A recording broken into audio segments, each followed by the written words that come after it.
Points हो गया। General monitoring controls, controls over prevention and detection of fraud, control over selection and application of accounting policies, controls over significant transactions with related parties, controls over significant transaction outside the entity's normal course of business. Then seventh point is cause and frequency of exceptions detected, and last point is interaction of deficiency with other deficiencies in internal control. Explaining this, first point था कि likelihood of deficiency leading to material misstatement in financial statement in future, कि क्या deficiency है जो financial statement को future में material misstatements दे सकते हैं। ठीक है, कितना लाइकलीहुड है। दूसरे में है कि क्या चांसेस है, क्या ससेप्टिबिलिटी है रिलेटेड एसेट्स में लॉस या फ्रॉड होने के। ठीक है, नेक्स्ट थर्ड पॉइंट था subjectivity and complexity of determining estimated amounts, कि कितना कॉम्प्लेक्स है या कितना सब्जेक्टिव है।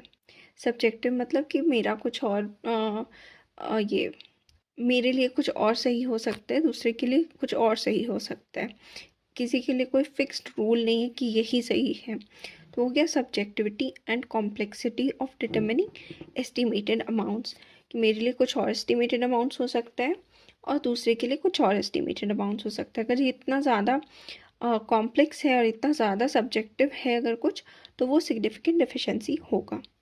फोर्थ में था financial statement expose to deficiency, ये तो सिंपल पॉइंट है। Then the volume of activity that occurred in account balance और क्लास ऑफ ट्रांजैक्शन, कितना बहुत ज़्यादा तो नहीं है, कितना ज़्यादा वॉल्यूम ऑफ एक्टिविटी हुआ है उस पर भी डिपेंड करता है significant deficiency. What is the importance of controls to financial reporting process, इसको भी हम लोग कंसिडर करेंगे सिग्निफिकेंट डेफिशिएंसी है या नहीं वो डिटरमिन करने में। इसमें था जनरल मॉनिटरिंग कंट्रोल्स, फिर था controls over prevention and detection of fraud.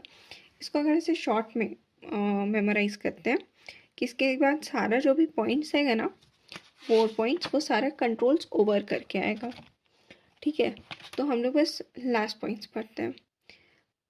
Controls over prevention and detection of fraud, continuing over selection and application of accounting policies, over significant transaction with related parties, over significant transaction outside the entity's normal course of business। इसी points को और summarise कर रहे हैं।